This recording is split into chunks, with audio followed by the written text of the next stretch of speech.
All right, thank you guys for coming. I'm so excited about this. So this is the new relaunch. So there was a book club here a couple of years ago. They've not really done much with it in maybe a year or so. This is the relaunch of the book club, and I'm very excited about it. I'm going to be hosting it. My name is Jennifer Wright, if I haven't met you. So I wanted to explain just a little bit about the book club because it's a little bit different than what you may think of book clubs. So what we're going to be doing with this book club, there's no required reading. So yes. Make sure the Although we do want you to buy books and read them because they're very good.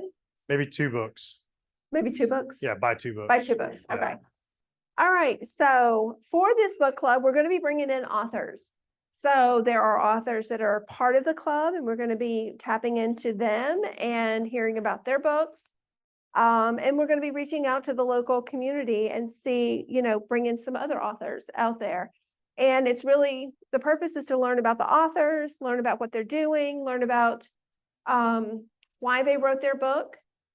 And as a bonus, this will be recorded. Zack has a podcast. I have a podcast called The Author's Way. Zack's podcast is called The Tactical Leader. And so these sessions will become part of, Jonas, come on in. They will actually become part of those podcasts. So, if you're, for whatever reason, you can't make it to this, but you're going to do everything you can to make it, right, to these events. If you can't make it, they'll be recorded and be on the podcast. So, which is very excited. I'm very excited that the Buckhead Club is allowing us to do that. So I am also very excited that we were able to have Zack as our first guest. Coercion. Yeah, it was a lot of coercion. Pure coercion. I was actually voluntold that he would be Facts. our first guest. That's how it happened. Yeah. Yes. Welcome to the military. Yes. So Zack just launched his book last week on Veterans Day. And I'm a little biased, but I think it's a great book. I had the pleasure of helping Zack with the book. And so we're just going to talk a little bit today about that and hear some of his story, hear some of his journey. And I think it'll be a great conversation. I would love for this to be interactive. So please don't think you have to wait to ask questions. We're not going to do the, 10 minutes at the end. Ask questions throughout. So feel free to interject, feel free. Now, what I may have to do is either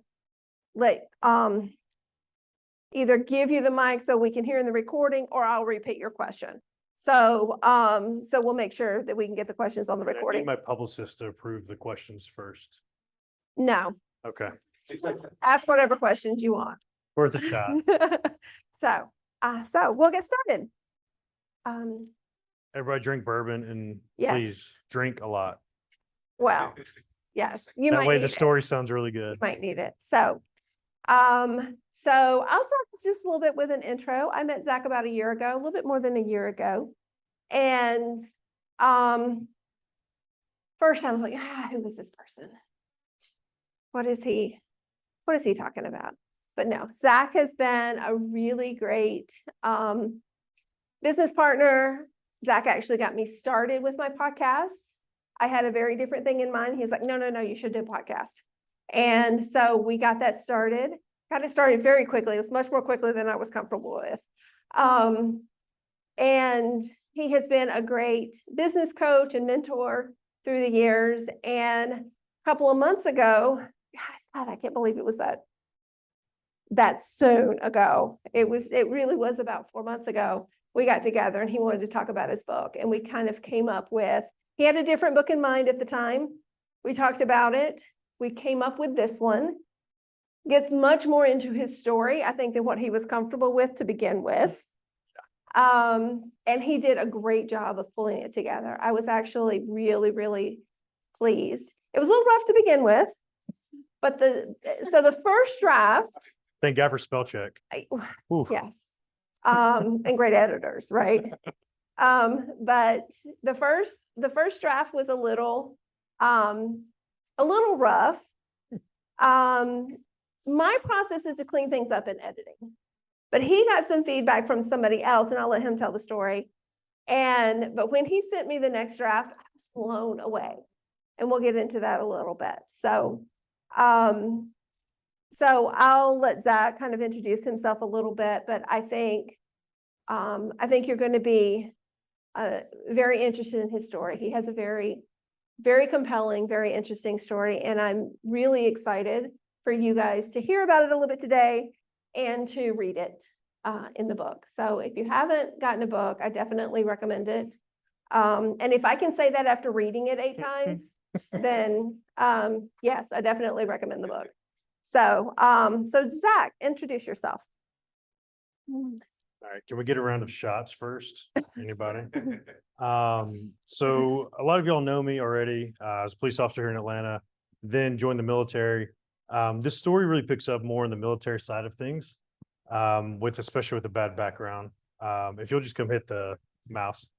So this part of the journey really starts with the military side of things.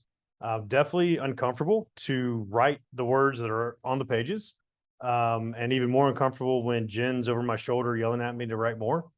With the part she was talking about with expanding past the first draft, it was actually Michael Coles. A lot of y'all know him already, the founder of Great American Cookie Company. He's also the CEO of Caribou Coffee for a long time. He wrote the foreword in the book, literally the best part of the book. So read the first few pages and don't go past that. But I submitted the book to him, like a summary of the book, and he sent back, hey, this is essentially, he said, this is garbage. You need to go deeper into your story and go further into those painful points to be more relatable. And until you do that, I'm not going to write the foreword of the book. And as a mentor, you can't really ask for much more than that. So it's great advice from him, I think. We'll see if I get feedback on the book overall. But it's been a journey. It's been an interesting piece of things through the military side of stuff. So it's much more of the personal journey, the self-mastery journey that I went through. You'll see there were some really dark points for me in there that I imagine we'll talk about a little bit. It's really uncomfortable, just so y'all know. Really uncomfortable to have it out there. A lot of insecurities attached to it. So don't hate me after you read the book. Unless you already hate me, then keep hating me. It's fine. But there's a lot to unpack there, and I hope it's relatable to folks outside of the military that didn't necessarily experience my journey but have experienced certain things in their lives. All right. So I'll have to tell you, after I read your story, I actually probably think I love you more now. Can't blame me. Yep. Yeah. Can't blame you one You bit. know, of course. So what made you decide to write this book and write it now?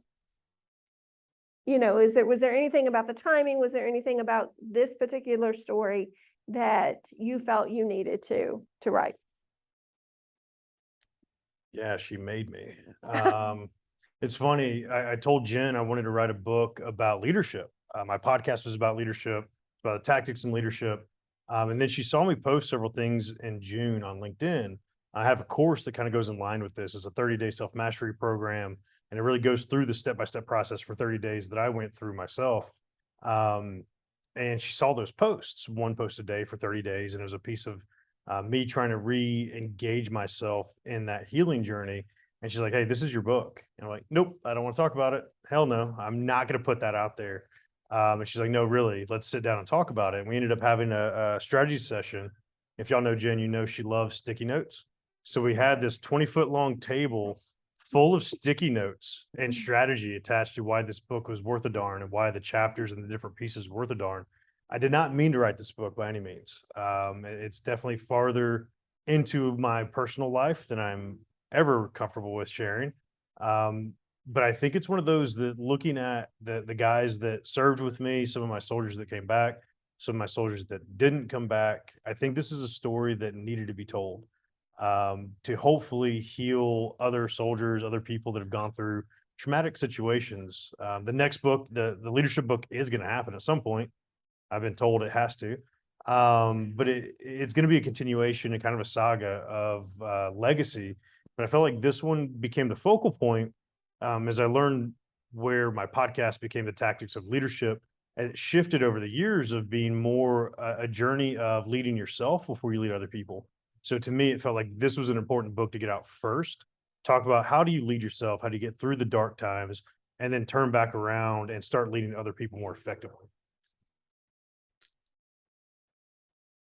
Yeah, I love that. I think that, I think one of the reasons that you hadn't written the other book is that it wasn't important enough to you yet. And we'd had several conversations about it. Mhm. And it just wasn't coming to you. It just wasn't there for you yet. But then this one, I think because it was so personal, really, I think it actually came to you easier than you thought it would. In about 10 hours. Yeah. It Yeah. was a quick turnaround. So he told me, I want this book written by my birthday, which was literally 2 weeks away. And I rolled my eyes. I'm like, no, that's not going to happen. You're not going to write a book in 2 weeks. He sent me a draft in 2 weeks. I was floored. I was floored.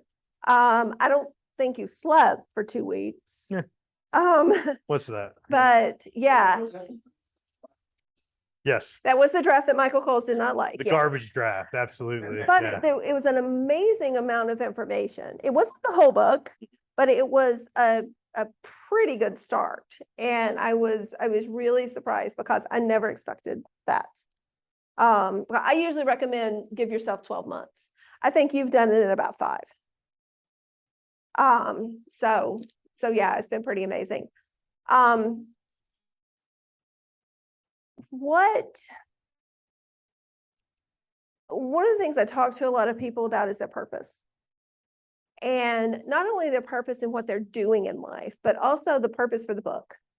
What do you want to do with it? What do how are you going to use it?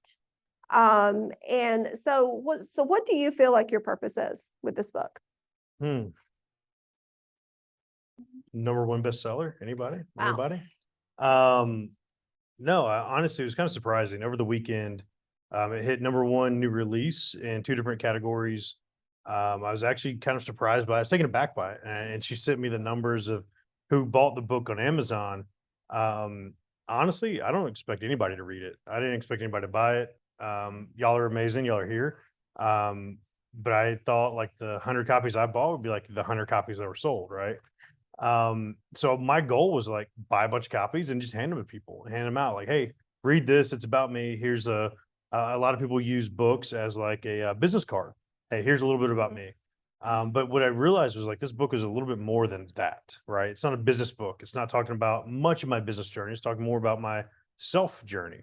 So it kind of shifted beyond that. So really the intentionality behind it became recognizing that my soldiers needed this. Guys that served with the police department needed this. I actually had a podcast today on my show from a guy that has served for about 35 years in the government world. And he has his own show that talks about several things, several similar topics about healing and the journey.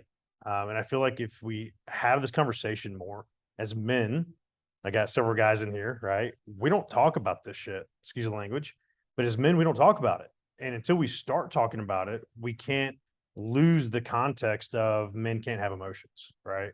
So I feel like in order to do that, leading by example is one of the best ways to do it. So screw it, I'll send it. The purpose is to put it out there, and then I can call you on your bullshit when you don't want to share your own feelings as men. And then I look at the ladies and say, hey, y'all need to do the same thing because I did it. So it's almost one of those I experienced it so that I can tell other people you need to as well. It's a leading by example piece of it, essentially.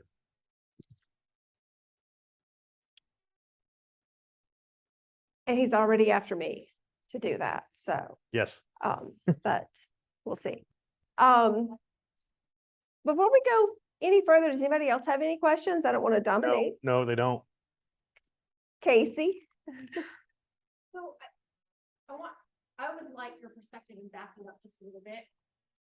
Because when I first met you, right about a year ago, you joked, in passing, you made a comment. You were like, Army guys don't write books, only Navy guys write books. SEALs. The SEALs write books. Yeah.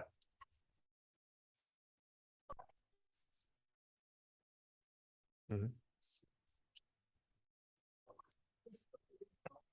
But for people that might be interested in talking to Jen about that next step, what was that turning point from, I would never write a book to, I think I need to write a book? Let me just repeat it so we get it on the recording. So you're asking, what was the turning point to make him really decide that it's time to write the book versus not having a book? Right, okay. I do joke because if you met a Navy SEAL, you have met an author. And it's kind of like the joke in the military. If you've met a Navy SEAL, you've met an author. And it's funny, Army guys, we don't really write books. You don't see a bunch of Army guys that are out there with books. So I make the joke. But honestly, I think it was an insecurity. Nobody wants to listen to me because I'm an Army guy, right? SEALs have a level of clout, right? If they write a book, they're a Navy SEAL. You know, I wasn't a Green Beret. I just served with them, right? I was deployed with them. I did certain things with Green Berets, but I wasn't a Green Beret.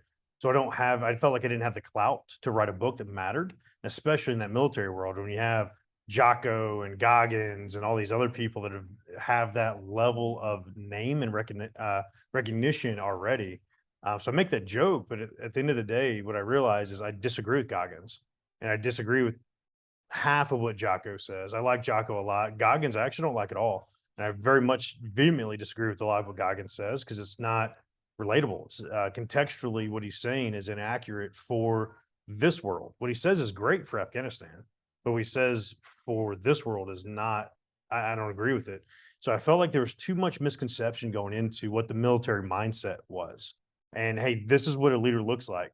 In reality, Goggins is not what a leader looks like. He was never a leader. He is very well trained. He's very capable in a lot of ways, but he wasn't necessarily a leader. He was a member of a team. So I felt like there's a misconception of military leaders that hopefully this dispels a little bit and allows leaders in the military, leaders in the alpha male mindset to actually show that other side. You don't have to be the David Goggins that runs 100 miles, breaks both feet, and starts peeing blood for a week, right? That's not leadership, right? There's a level of negativity attached to the mindset you have to beat yourself up over and over and over again. And that's the exact opposite of what this book is. So to me, that was the turning point. This needed to be told from the opposite side of what a military leader looks like, not just what a military individual looks like. That's a great answer. I think that's important to understand too, because a lot of your story is about the military, but there's a piece of the story that's not. So it's an entire life, not just the military piece. And you have to come back home at some point. Yeah. In one way or another. Right, right. So any other questions before? Why is it the people that know me that are asking, damn it? Well, I planted it. Yeah, you did. So when I'm reading the book, I'm gonna visualize you telling your story and another story. Ryan Reynolds. But Visualize Ryan Reynolds. Yeah. Yep. But it kind of goes to my question is people that don't know you and they're trying to visualize someone in that position.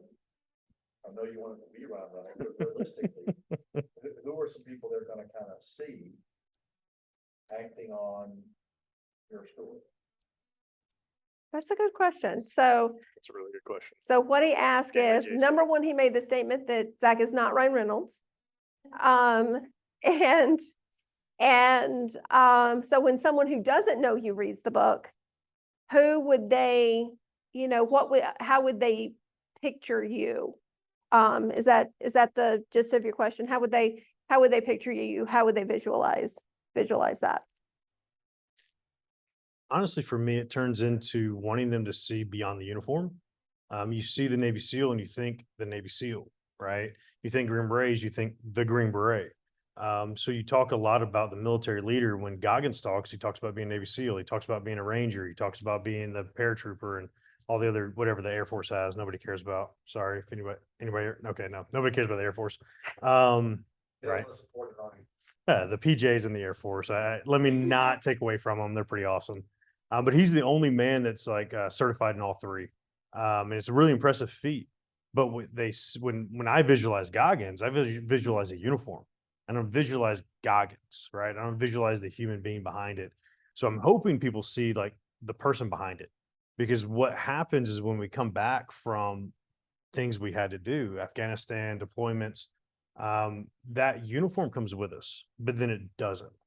So to come back into this world, anybody a Marvel fan? I know Ralph is, but have y'all seen like the Marvel movies where Thanos snapped and people disappeared and they came back 5 years later?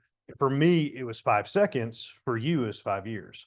When I went to Afghanistan or when I've deployed other times and I left for a year or two at a time, that's what it was like. So for me, it was like coming back to I expect the same. For y'all, it was a year, 2 years later. I went through all of this that y'all can't conceptualize, no offense, unless anybody served, but you can't conceptualize what I went through for the last year. So essentially it didn't exist in this timeline, if you will. So for me, like coming back, I was a totally different person and I expected to be treated as a totally different person, but people remembered me from before the deployment. They didn't see the change that happened over a year, and we all change year to year, right? So it became a very difficult thing for me to actually have relationships, friendships, conversations with people. And that's what led to really the dark point. And if y'all haven't read the book yet, I'm sure nobody has yet. About 18 months ago, I was on the end of a dock with a pistol in my mouth. I was ready to become a statistic. That's explained in the book. Buy the book, read the book, get a copy to a friend, buy 3 books, whatever. But that part of my journey was only 18 months ago. So as you read this is a very fresh wound. And a lot of people don't realize how recent a lot of that was. So for me, it was I got back at the end of 2019 from Afghanistan, and the humanistic points of my life have had to grow from that. And I was seen as the veteran. I was seen as the PTSD guy. I was having anxiety attacks in the lobby downstairs. People don't know this part of my life. I would leave. You said it, and you said it, Zach. You have to be more present at events. You said it.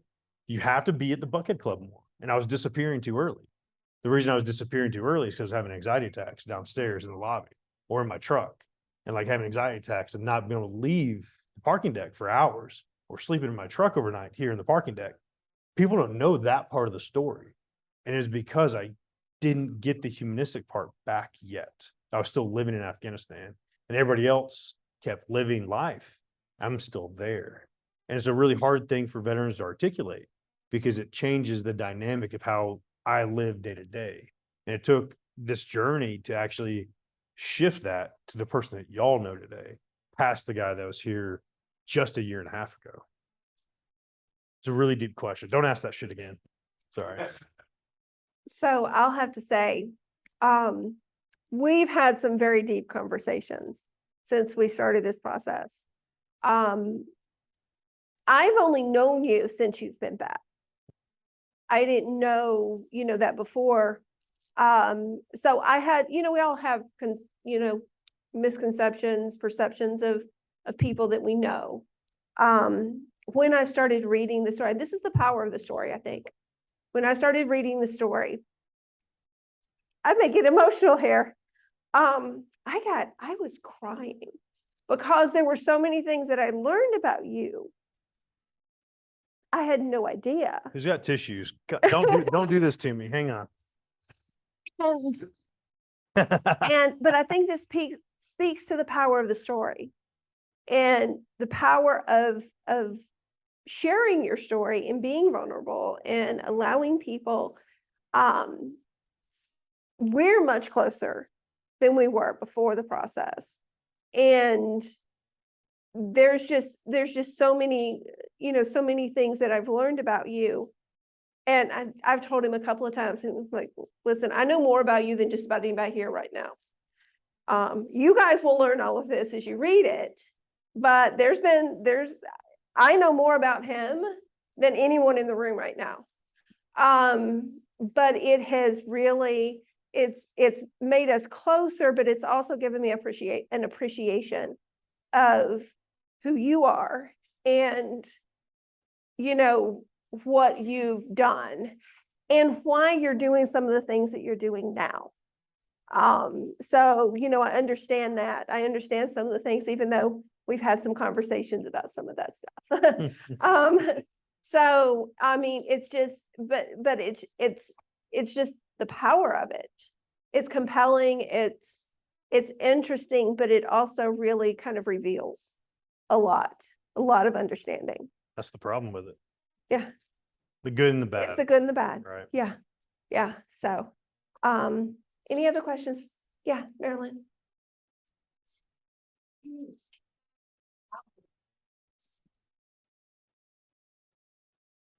Oh, that's a great question. How did the process of writing the book change you? You know, it's interesting as y'all read it, y'all kind of see an evolution of different things. I wouldn't say that writing the book changed me much. What I would say is writing the book made me relive what I'd already done and refreshed it. Like I mentioned before, this book is in alignment with the 30-day challenge I have. That was literally 30 days of tactics I built out of finding love for myself again after the uniform. I realized one of the big pieces of the book, the rock bottom point wasn't the end of the dock with a pistol in my mouth. I thought that was the worst part. Like, what more could you ask for to be terrible? And I believe true vulnerability isn't talking about what happened in Afghanistan. True vulnerability is what happened in the fallout. So I talk a lot about that. That's why this book is really focused after Afghanistan, because it was what happened in Afghanistan was traumatic for sure, but what happened after Afghanistan is really what changed my life. That moment I thought was rock bottom. Rock bottom was actually a week later when the guy I moved in with, got off active duty, moved back to Atlanta. The guy I moved in with challenged me. He said, I've done all this external learning. I've paid tens and hundreds of thousands of dollars for external learning, an MBA, masterminds, business coaching, all this other mentorship. And he said, you've done all this external learning, but you've never taken the time to learn about yourself. And in the process, you don't even love yourself anymore. And I laughed at him, being the having the bravado that men have, that alpha males have. I laughed. I'm like, I love me some me. Of course, I love me some me. And he's like, go upstairs, look in the mirror, and tell yourself you love yourself. Let me know if you can do it. I went upstairs, looked at myself in the mirror, and immediately had an anxiety attack. Couldn't look myself in the face and tell myself I love myself anymore. So as I was writing the book, I was reliving the steps from that point forward. How did I rediscover who I was? How did I discover the parts of myself that I could love again, or the parts of myself that I never even knew about that I should be loving? And it's kind of an awkward conversation to have as men, right? Men don't really talk about loving ourselves or love in general. But I recognized that was like the pivotal point for me is I had to find something other than a uniform. So I wore a uniform for 15 years. So getting outside of the uniform and having that uniform taken from me because I was injured, I didn't choose to get out of the military. So reliving that and writing the book, and actually when I wrote the book, I went back through the steps. And I remembered when I was in that time, I read the journal that I had during that time. It was honestly terrifying. Like opening that journal again was like terrifying. I'm like, I'm going to reread the demons I was living through. And you can go back to my podcast and listen to my podcast during that time. The shift, the sound of my voice, everything was so different at that point. So reliving that was difficult, but it was also like an affirmation attached to I took the steps necessary to heal. I took the steps necessary to find love for myself again, or maybe for the first time ever.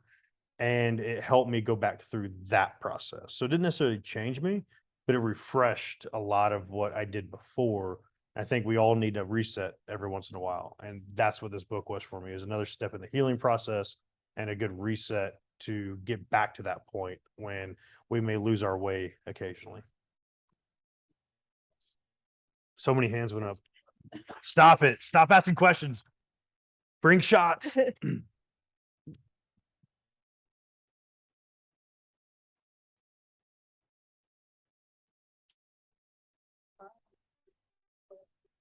we can all say that we love ourselves, but I do think that there are some things that we have to be intentional about.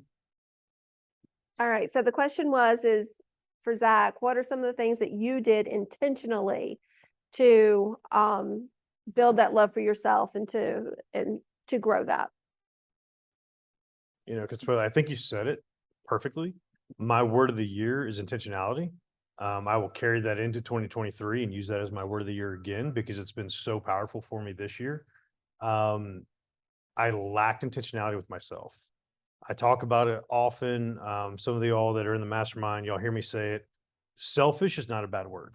And a lot of people see selfish as being a bad word. But for me, I became selfish and recognized the power of being selfish with myself. So some of the tactics I use, my morning routine, I even did this in Afghanistan, looking back. It's funny looking at it now that I did it unintentionally in Afghanistan. But when I woke up, I had an hour. Unless we were getting bombed or unless somebody just died, do not bother me. My soldiers knew this, and I had 40 guys assigned to me. I was in the gym working out, and we had a tent, right? We had a tent with a little bit of weights, and I was working out. That's my hour. I was selfish with that 1 hour of the day. 23 hours a day, I'll do whatever you need or whatever the mission needs. But that 1 hour, you do not bother me unless something happens. I lost that coming back. At the point that I came back, and in COVID, so 2020. So I got back at the end of 2019. 2020 happened. For those of y'all that don't know, I opened 3 businesses at the beginning of 2020. 4 of my 6 businesses at the time scaled to 155 countries. So I hit mass success really quick during COVID. I ended up getting in front of NBC and Disney. I ended up turning down an 8-figure deal for one of my companies. They were going to buy the company and step on it, essentially. And my values and my partner's values in that business were like, nah, we don't want to see it stepped on. We're doing too much good. Just so y'all know, NBC steps on it anyways. But a lot of what I was doing, I was building, I was scaling, I was really successful. And I hated myself the entire time. Couldn't look myself in the mirror. I was drinking a handle of bourbon every night. I was honestly, I don't know if anybody can relate to this, I was bulimic. I was literally for months on end bulimic. I couldn't eat. If I would drink, I would throw up. I was literally up till 2 in the morning drinking, up at 4 a.m. going to work out. And that was my constant cycle. So when it came to being intentional, I had to shift the intentionality away from business because I buried myself in business. I felt a great escape. Hey, I'm really good here, good at business, good at operations, good at scaling, good at making money. And I focused there and never looked at the closet that had all the skeletons in it. Didn't hear the scratching, ignored it until it got quiet. And then I recognized the intentionality behind a lot of the stuff I did, journaling, reading. I picked up the piano. For those of y'all that don't know, I have nerve damage in this arm. So I can't feel my hand. There's a lot of numbness. Part of the injury from Afghanistan, why I got discharged. I picked up piano. If you can't feel your hand and you don't have that feeling and that dexterity, piano is really difficult. But classical music is one of those things that always soothed me when I was anxious. And I had a revelation at one point. It's in the book. There's a story I actually tell about how the shift, instead of listening to classical music, what if I could play it? What if I could create that and create a soothing effect for myself by learning the piano? Ended up buying the piano. And that day I played for 6 hours. 2 weeks later, I was playing Bach on the piano. And it's not good, mind you. Like, I'm still not good at it, but it's something that I was able to create a soothing effect for myself. So the intentionality became being selfish with that time frame. Every morning I'm in the gym, I'm waking up, I'm doing my mindset, I'm journaling, whatever that may be attached to my day. That was the intentionality that I outlined as the steps along the way and creating those habits. And for me, it sets the day proper. My alarm, Taylor yells at me. She hates it. My alarm every morning, I joke about it, but my alarm is Eye of the Tiger by Rocky, or not by Rocky, but the theme song of Rocky, right? My interest in music when I speak on stage is that theme song. So every morning, my alarm, I wake up to Eye of the Tiger and I'm hype. I laugh, I giggle. She yells at me to turn it off. And to me, it just gets me hype. Every day in the gym, she plays it for me, right? She's a personal trainer. So like if she's training me, she'll hit that.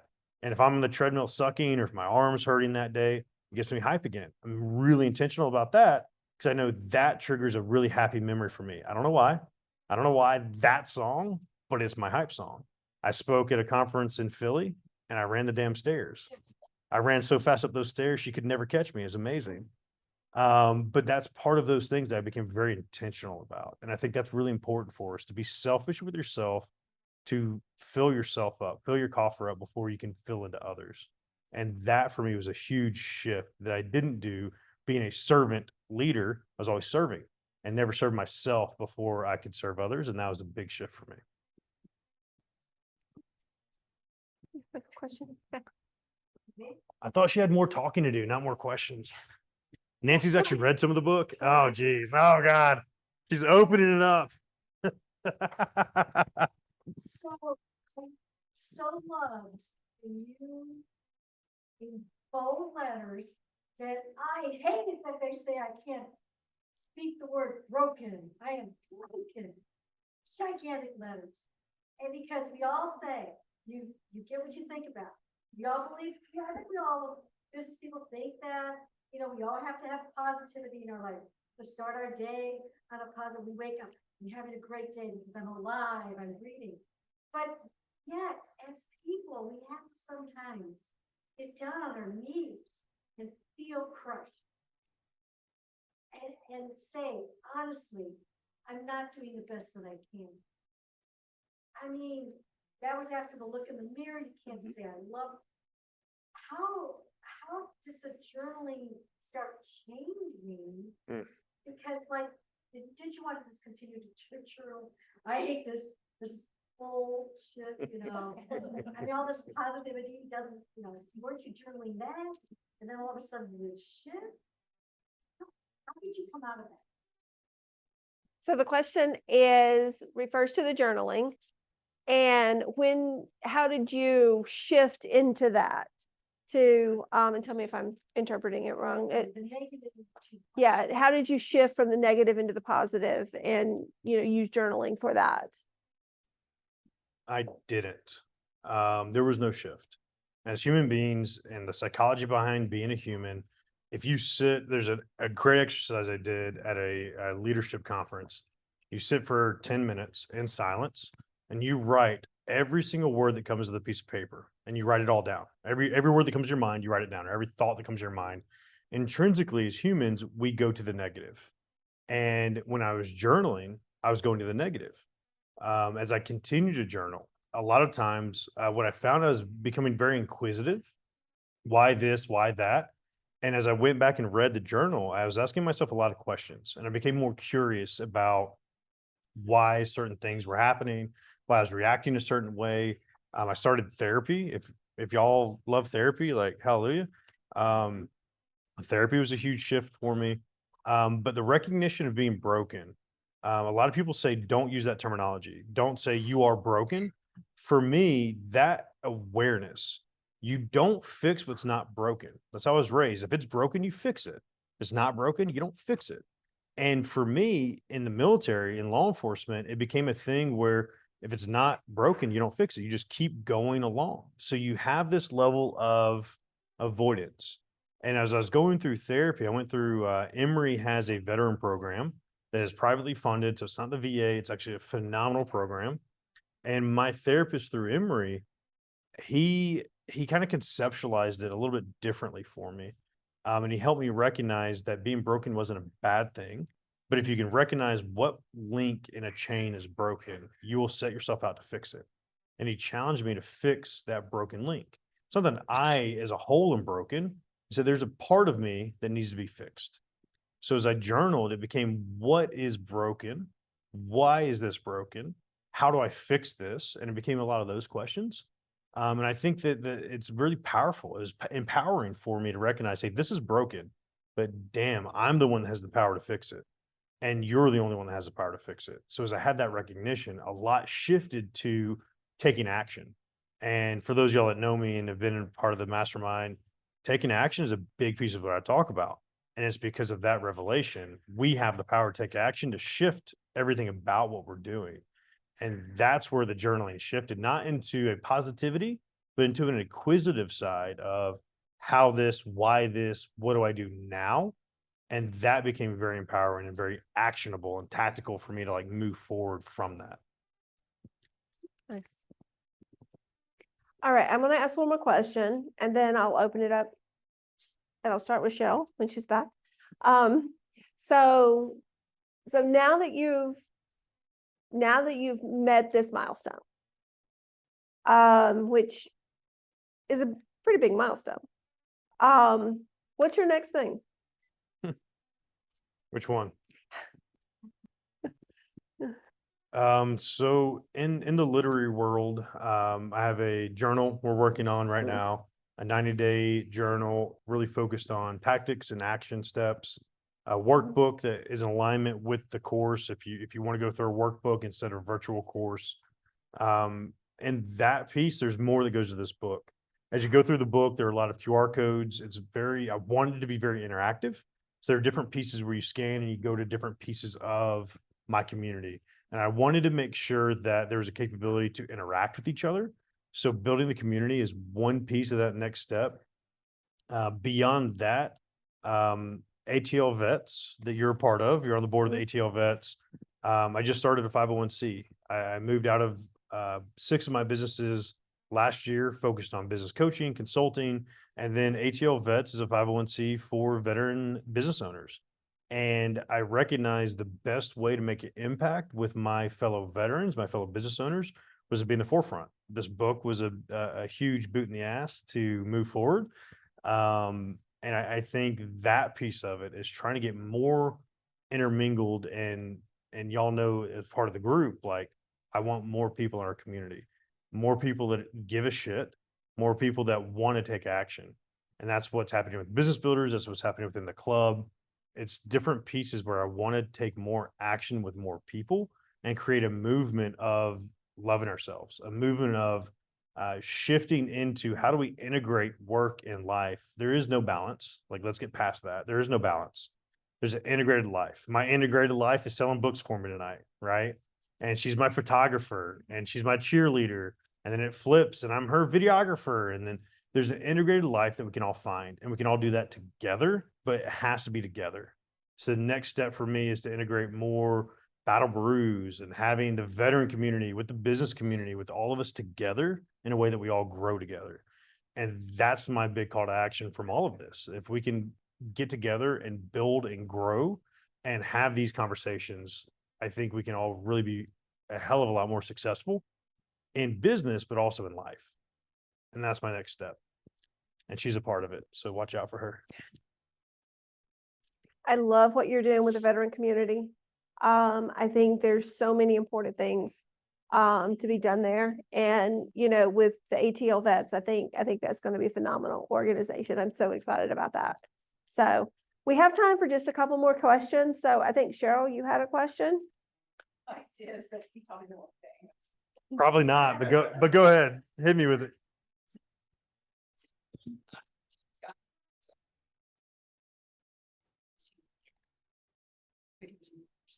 That you weren't gonna come here and say this week. If that's true, do you foresee getting to a point that you aren't impacted by your past? Oh, that's a great question. So the question is, Get her out of here. yeah, do you foresee a time when you're not impacted by your past? Living out of work, negatively. Which is a good shift. Yeah. Right. Negatively impacted is something that shifts that question. Mhm. I wear a bracelet for the first 2 guys I lost 6 guys in Afghanistan. If you ask anybody in the Spec Ops community, they will know the operations that I was on. And some of them are still classified, so y'all might not know about several pieces. A SEAL, the SEALs work on very media heavy things. So you hear about what the Navy SEALs do. You don't hear about what we did because we were so far entrenched. So for me, I shut that out for a long time. And I dishonored the memory of those that did pass away in Afghanistan. I dishonored those that are still here, but have drug addictions or divorces or DUIs. Half my guys went through something. I went through divorce, right? And it's something that is really difficult for a lot of us to conceptualize. And I shut it all out. And part of PTSD that I learned is avoidance. There's like 23 different segments of PTSD. One of them is avoidance. We shut it all out. You compartmentalize, you lock it up and move on. And for me, a big thing that I talk about is a journey of forgiveness. Writing a letter to yourself, having some sort of journey to forgive yourself. In the book, I talk about I went to Amicalola Falls. There's a hike. You can go up the stairs, terrible. Or there's another route you can go to the top of the falls, and it's a little bit of a hike. About once a quarter, I do this journey of forgiveness, and I hiked to the top of the falls. I wrote a letter of forgiveness to myself, and I wrote a letter forgiving myself for dishonoring Joey and Will, who are the two on my bracelet, because I didn't honor their memory appropriately. I shut them out. I didn't talk about them. I didn't want to talk about 'em. I couldn't talk about them. And I had to forgive myself for that because that was the weight I was carrying. And there's a negative weight. If I thought about them, I broke down. I couldn't talk about it. I would tear up on stage. I would cry on stage. I'd cry on podcasts. Couldn't talk about it. It was very negative for me. And I wrote that letter to myself, tore it up in little pieces, set it on fire, threw it down the falls. I littered. Sorry, y'all. But I let go of that weight, that negativity, and told myself I would never dishonor their memory again. And I would use their memory and talk about them to show how much of an impact that they had on serving for us, around us. And it changed it from being a very negative impact on me to being a positive highlight of a lot of them are in this book. Their family, the guilt I had of for years, y'all. I didn't celebrate a holiday, didn't celebrate a birthday. I didn't feel worthy of it because the guys that I sent on an operation that died, their families lost a husband, a son, a father that couldn't celebrate holidays anymore. So I didn't feel like I deserved to celebrate a holiday. I didn't feel like I deserved to have a significant other. I didn't feel like I deserved to be loved, which is where that hate for myself came from. So I punished myself. And I saw that I deserved it. The injury to my arm, I deserved it. Right. This is my penance for the mistakes I've made in life. So I punished myself over and over and over again. And I realized that was the negative weight I was carrying until I set that piece of forgiveness out. And I did that journey of forgiveness and I let that weight go. I now see that as the empowering piece of Will and Joey need to be talked about. They did some amazing things for us. They were a joy in what we did in Afghanistan. Unfortunately, they're not here anymore. But because of them, we have some amazing memories in Afghanistan and they need to be respected and I need to talk about them. And that now is like, it's kind of like fuel to the fire, right? Now I can talk about it happily. I love them. I love what they did for us. I love what our journey was together for the short time that we had. And it shifted it from being that negative weight to really forgiving myself for so many of those factors and being able to live in that moment more and appreciate them. And that was the big piece. I appreciate them now instead of hating that I lost them, if that makes sense. And a lot of that goes into the book. You asked a question, it got really deep. Sorry. But that was a big shift for me. And it took a lot. And a lot of veterans go through that. Survivor's guilt, leader's guilt. And it was a lot for me to let go. But once I let it go, it let me flourish in a totally different way that y'all see now today. All right, I think we have time for one more question. Anyone else? Oh, Bobby's over there. All right. Uh-oh.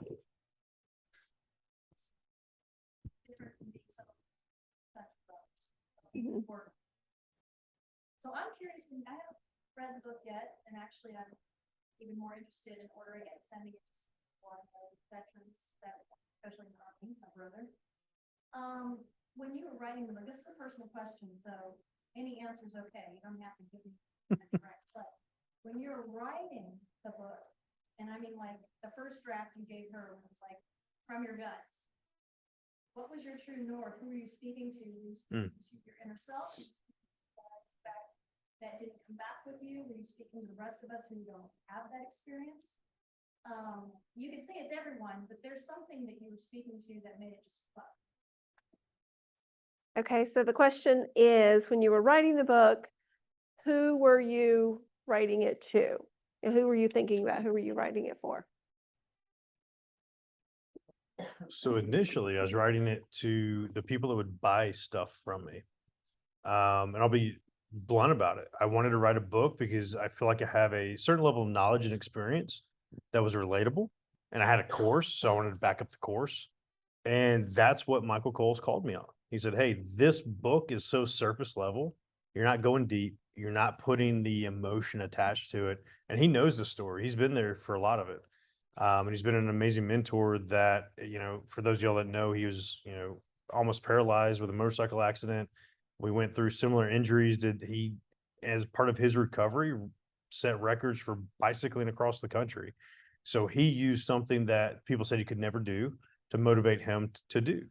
And that first book was really more of a marketing piece. It was more of like a add to the business piece. And he called me out on it. He said, "Hey, this is bullshit. And you need to actually tell the story that I know about." So the second iteration became the book that I needed for myself. And the front piece of the book, there's a dedication. I dedicated to a few people, but at the end of that paragraph, I'd say I dedicated to myself. And it is a book written for myself because I needed it. I needed it to heal. I needed it to prove that I could put thoughts on paper. I'm not a total idiot. But it was also one of those that I wanted to relive the love that we've talked about, relive that piece of it. So it became a piece to myself, but also to hopefully the brother veteran that you've seen that shift in. You knew him as a kid and now there's been a shift. I hope it touches a veteran like that, where it might not be the veteran that picks up the book, but it's the family member that has seen the change that I put people through, and they've seen the change and they want to see some healing now. Because I've heard too far often how much military families suffer. The veteran suffers, the family really suffers. And it's that shift that they don't understand. So I'm hoping maybe it touches a few veterans through their family that can hopefully conceptualize what we're going through. And maybe it makes it more relatable to you so you can communicate better with your brother. And if that happens one time, the book is a success for me. All right, thank you guys so much for coming. Yeah, thank you. And thank you for asking some phenomenal questions. I hate y'all for that part. Yes, yes, you'll get over it. Yeah. Um, so this has been great. Like I was saying before, this is going to become a regular event here. We're working on the schedule right now. So would love for you to join us again. We're going to start, we're starting in January, after the first of the year, but these are going to become regular. So if there are any specific topics you would like to hear about or anything like that, please feel free to reach out to me. And so thank you, Zach. Great interview. I think this is probably one of the best that I've had. Best podcast you've ever had. Absolutely, the very best, the very best. So, so thank you. I appreciate it. Buy a book. Two books. Three books. Zach will sign them for you if you would like. I think Ralph was saying that the book will be worth a lot of money. I think probably about $10 with Zach's signature. So yes. $15. Yes. Love it. Yes. So there's a little bit of food left. So please enjoy the food and enjoy the company here. This has been great. And I appreciate it. And I hope to see you here next time. Thank you.